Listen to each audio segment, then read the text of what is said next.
maka pastikan anak kita sholat. Pastikan anak kita ahlus sunnah wal jamaah. Mengapa saya harus tambahi ahlus sunnah wal jamaah? Nahdlatul Ulama. Rajin sholat sekalipun, rajin doa sekalipun, kalau dia Wahabi hanya beramal soleh untuk dirinya.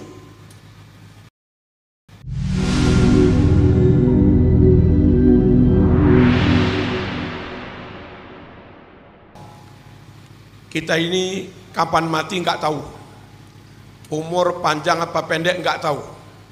Khawatir kita itu, saya, Gus Reza, panjenengan semua, jangan-jangan ketika umur 60 mati, jangan-jangan umur 50 mati, padahal belum banyak mengumpulkan pahala, belum banyak menabung kebaikan.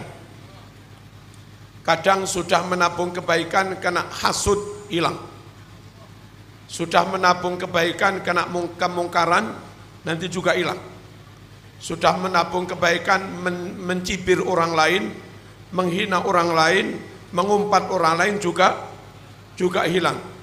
Punya kebaikan haji berkali-kali kena takabur juga hilang. Punya kebaikan luar biasa kena riak juga hilang. Berjaga-jaga, antisipasi, jangan-jangan kita mati amal kita sedikit atau amal banyak tapi hilang. Bagaimana kiat-kiat supaya pas finish state mati amal hanya sedikit, tapi saat nanti hari kiamat amal kita sudah menumpuk banyak, meskipun pas mati amalnya hanya sedikit. Dan itu sangat mungkin. Kenapa? Itu tadi yang amal pun kena riak, yang amal pun kena amrodul qulub, yang amal pun kena afatul amal, kena penyakit amal yang menghapus pahala. Kadang belum sempat taubat, baru sholat sekali mati. Dulu main togel, dulu main minum-minum, main perempuan, bertaubat 2 hari mati. Banyak orang itu belum sempat beramal banyak dipanggil Allah. Apa kiat-kiat supaya meskipun saat mati pahala sedikit, tapi pas hari kiamat pahala kita sudah menumpuk banyak? Satu, Bapak Ibu rahimakumullah, pastikan sebelum kita mati sudah bersungguh-sungguh mensolehkan anak. Jangan sampai kita mati anak belum rajin sholat. Jangan sampai kita mati anak belum bisa ngaji. Jangan sampai kita mati anak masih mau tarku sholat, meninggalkan sholat. Jangan sampai kita mati anak minum. Jangan sampai kita mati anak bergaul bebas di luar syarak. Jangan sampai kita mati anak masih Wahabi. Jangan sampai anak mati, kita mati anak Syiah, anak liberal, enggak benar-benar ahlus sunnah wal jamaah. Kalau kita mati anak mau 2, 3, 5 plus menantu, semuanya ahlus sunnah wal jamaah, semuanya muhafidun ala salawatil khams, semua menjaga sholat 5 waktu. NO lagi, namanya anak NO, saat dia doa nggak hanya berdoa untuk dirinya, tapi juga berdoa untuk orang tuanya. Saat dia baca Yasin, tidak hanya diniatkan untuk dirinya, tapi juga diniatkan untuk orang tuanya. Sungguh beruntung orang yang saat mati mungkin pahalanya hanya sedikit, tapi punya anak semuanya alim soleh NU, punya menantu semuanya alim soleh NU, kompoina sedejana alim soleh NU, bujuna sedejana alim soleh NU, sampai 50 tahun ke depan tetap dihauli seperti Haji Muhammad Ismail. 100 tahun ke depan, cucu yang ke-10 tetap saja menziarahi makamnya. Sampai 500 tahun ke depan, cucu ke-30 tetap saja menziarahi makamnya. Sungguh beruntung sekali kita yang gigih, pantang menyerah, lewat doa-doanya, lewat teladan uswatun hasanah untuk anak-anak, lewat nasihat-nasihatnya, lewat didekatkan kiai ke Lirboyo, Ploso, Sidogiri, Sekhona, kemana-mana. Semuanya itu dalam rangka jangan sampai kita mati sementara anak kita belum soleh. Jangan sampai kita mati sementara anak kita belum mengerjakan, menegakkan sholat. Allahumma shalli ala sayyidina Muhammad. Hadirin, saya agak mengamati. Moga-moga nggak keterusan. Ketika ada MU, Madura United, sepak bola itu, rupa-rupanya Madura yang full santri mulai kena pengaruh sepak bola. Pengaruh negatifnya,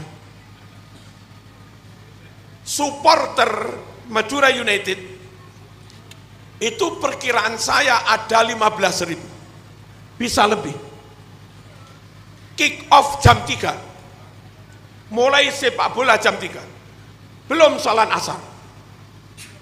Saat ada adzan, dari 20.000 supporter Madura, itu yang sholat asar apa ada 15.000? Andai yang sholat asar 15.000, 5.000 anak-anak kita semuanya tarkus sholat jamaatan, tanpa ada yang prihatin, tanpa ada yang menangis, tanpa ada yang peduli. Bahkan mungkin yang sholat nggak ada 10.000, berarti yang nggak sholat 10.000. Andai yang sholat 5.000, yang nggak sholat 15.000. Anak siapa? Mungkin keponakan kita, mungkin kompoi kita, mungkin siapalah, mungkin santri kita. Anehnya guru SMP, guru SD, guru SMA, kadang hatta guru aliyah, persiapan ujian nasional, tryout belum lulus, bingung semua. Tryout belum lulus, panik semua. Sampai ke dukun juga, supaya lulus. Tapi ada sekian ribu anak Madura nggak sholat. Nggak ada satupun yang mempermasalahkan. Sungguh satu orang tidak sholat, meninggalkan sholat asar. Sama-sama kita tahulah, mulai dari kitab Wasiatul Mustafa dan yang lain-lain, murka Allah sangat besar ketika sholat asar, khususnya as-sholatul wusta, itu sampai ditinggalkan. Dan kebetulan mainnya bola itu asar. 10.000 anak Madura, anak Malang, anak Surabaya sepakat tarkus sholat semua. Dan yang ditinggalkan min ahammis salawat, termasuk sholat yang paling penting, termasuk sholat yang paling utama, yakni sholat asar. Hafidhu ala salawati was salatil wusta. Allah Subhanahu wa ta'ala memerintah Nabi untuk terus menegakkan sholat di lingkungan keluarganya. Dan kita nggak dituntut menumpuk harta. Pokok tugasmu marzuki, sebelum mati pastikan anakmu, cucumu sudah sholat semua. Wa'mur ahlaka bis salat wastabir alaiha la nas'aluka rizqa nahnu narzuquk wal aqibatu littaqwa. Wa'mur ahlaka, perintah keluargamu Muhammad, didik keluargamu, biasakan keluargamu, ajari keluargamu. Wa'mur ahlaka bis salat, untuk terus menegakkan sholat. Wastabir alaiha, Kamu harus super sabar. Bukan hanya wasbir perintahnya, tapi pakai nyun sewu, ini mutawaah. Mutawaah jadi sabar sapa sira. Istabara yastabir, yastabir, wastabir alaiha. Kamu harus telaten sabar, sesulit apapun, seletih apapun, sepayah apapun, harus tetap berusaha lewat doa, lewat nasihat, disuankan nyabis dek kiai, dipondokkan, sampai kita pastikan anak sholat. Wastabir alaiha. Lanas aluka rizqo. Kalaupun gara-gara mendidik anak sampai rajin sholat, akhirnya bisnis agak terganggu. Gara-gara mendidik memastikan anak sholat, akhirnya karir di kampus agak terganggu. Tujuan-tujuan duniawi agak terganggu. Enggak masalah. Lanjutkan untuk memastikan anak kita sholat. Meskipun upaya menumpuk harta ini terganggu. Karena tugas kita bukan dituntut menumpuk harta. Lanas aluka rizqo. Kami tidak memintamu Muhammad untuk menumpuk rezeki, enggak. Dan awas, surga hanya untuk mereka yang bertakwa kepada Allah. Wal aqibatu littaqwa. Kepingin pas mati meskipun pahala sedikit, tapi kelak hari kiamat pahala sudah menumpuk menggunung, maka pastikan anak kita sholat, pastikan anak kita ahlus sunnah wal jamaah. Mengapa saya harus tambahi ahlus sunnah wal jamaah? Nahdlatul Ulama. Rajin sholat sekalipun, rajin doa sekalipun, kalau dia Wahabi hanya beramal soleh untuk dirinya, hanya baca Quran untuk dirinya, hanya berdoa untuk dirinya.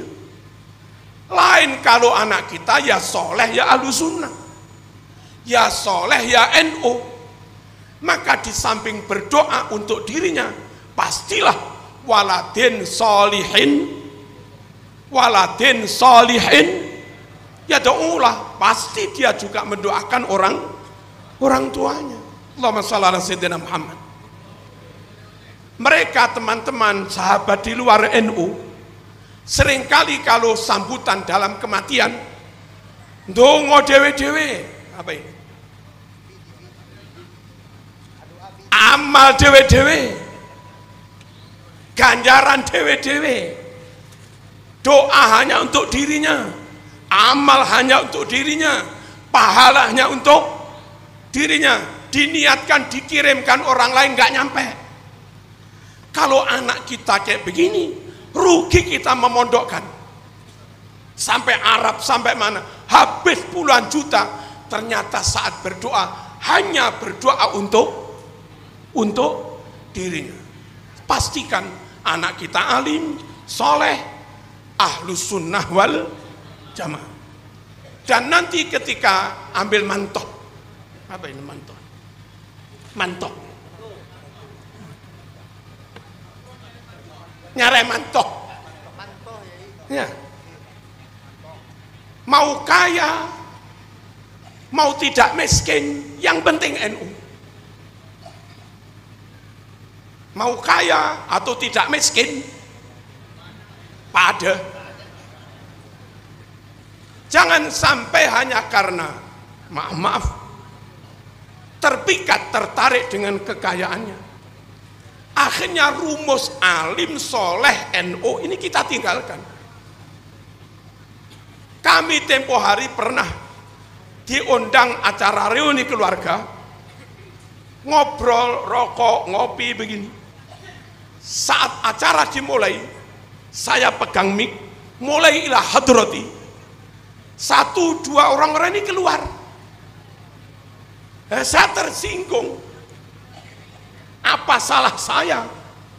Wong tadi ngobrol enak-enak, begitu dimulai malah keluar. Itu cucunya, menantunya. Saya tanya, apa ini? Tak pada gini kabun kita NU nih kah? Wahabi. Nyata ini, nyata. Harta warisan dia terima. Rumah dibangunkan orang tua dia terima. Giliran mendoakan orang tua keluar. Sungguh anak harus alim, soleh, NU. Menantu pun harus NU. Jangan sampai tidak tidak NU.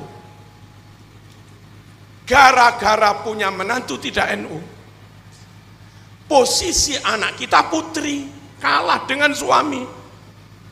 Habis wudhu dipegang, nangis dia.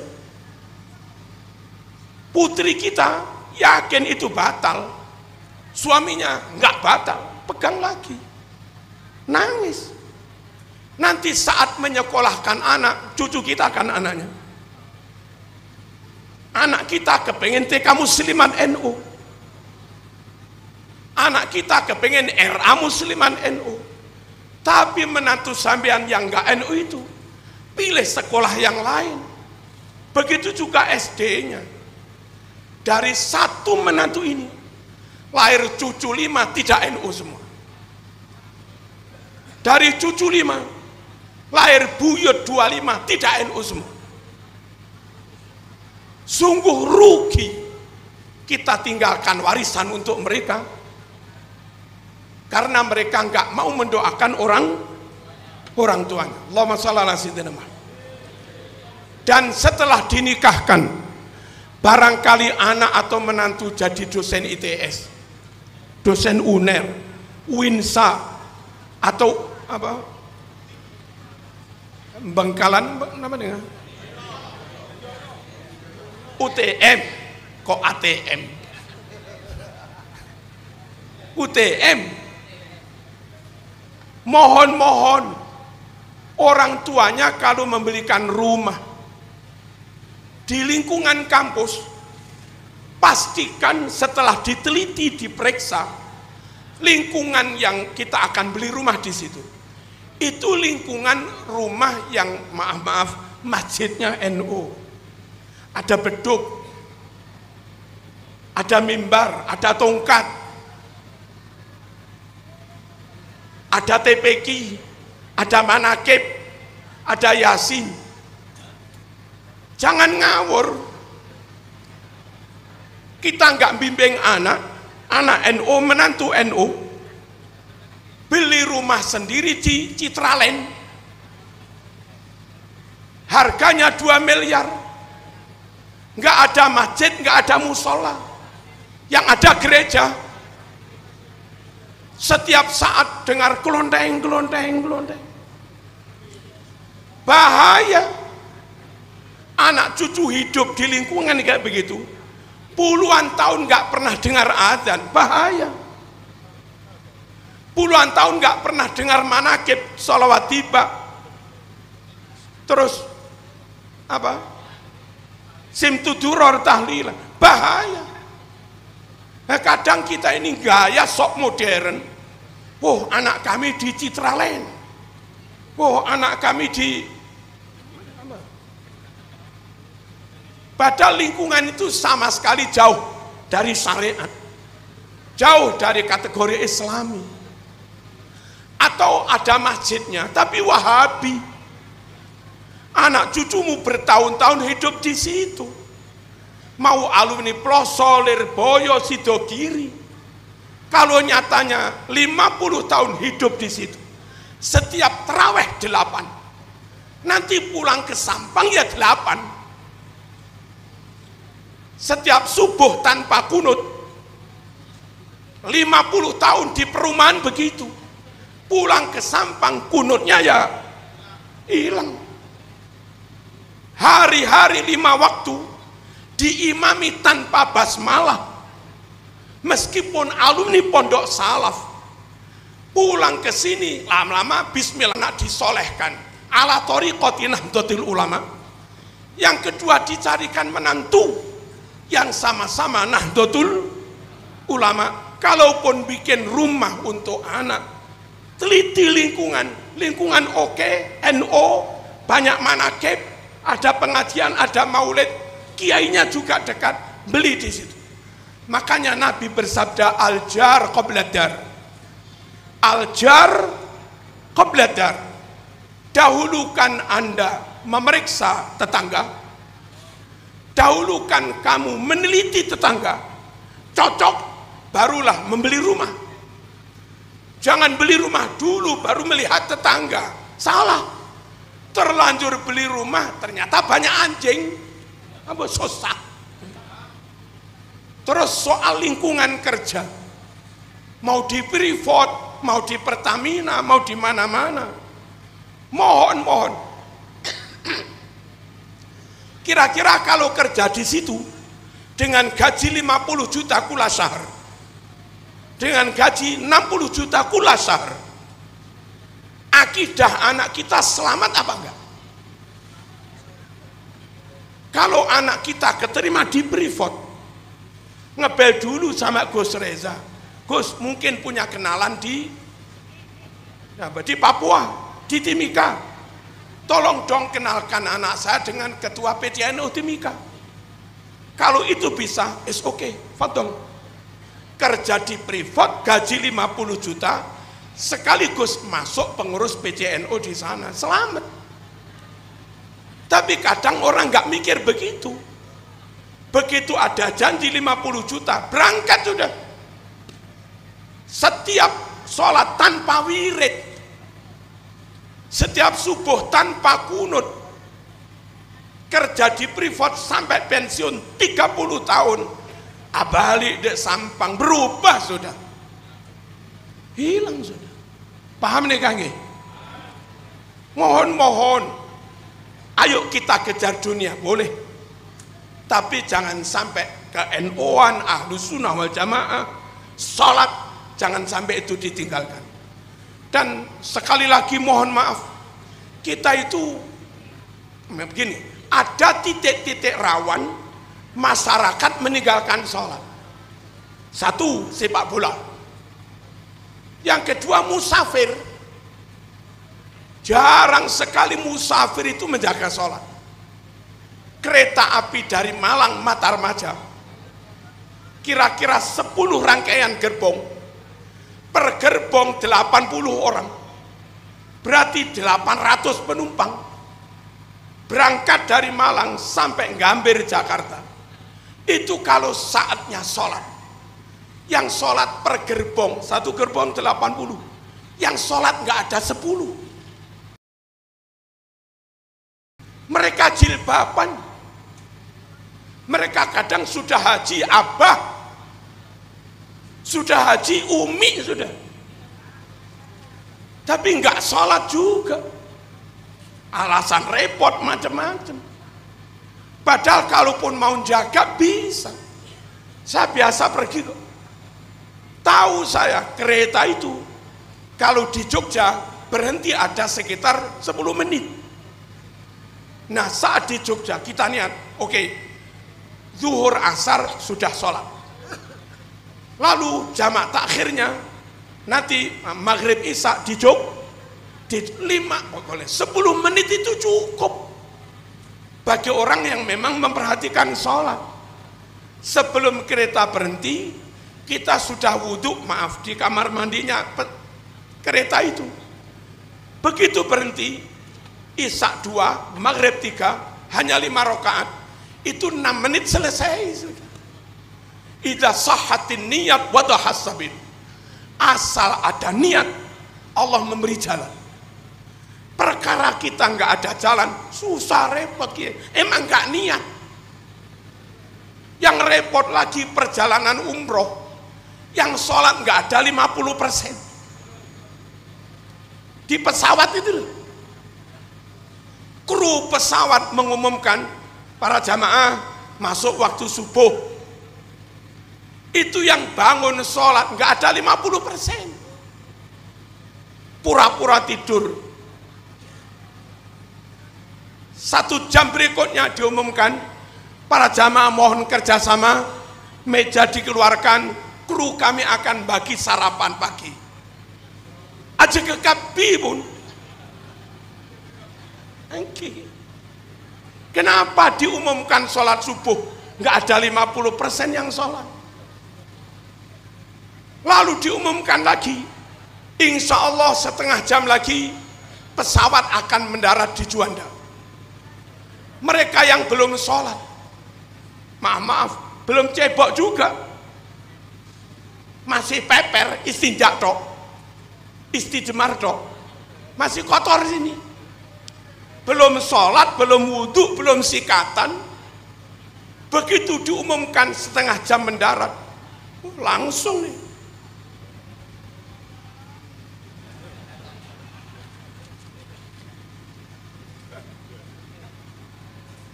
Begitu pentingkah berdandan wajah untuk ketemu sang keluarga penjemput, sementara hati masih buram dan belum sujud subuh. Mestinya kalaupun belum sholat subuh merasa salah lah, merasa dosa lah, turun di bandara, ngetok paspor selesai, segera nyari toilet, bersuci, segera nyari musola, sholat subuh meskipun kodoan, baru setelah itulah persiapan ketemu yang jemput gitu loh. Cantik batin juga cantik hati. Jamaah umroh saja nggak jaga sholat, apalagi orang awam. Allahumma shalli ala sayyidina Muhammad. Titik rawan meninggalkan sholat juga ziarah Wali Songo. Saya NO, nggak nentang ziarah, tapi mbok yo dipikir nanti sholatnya di mana.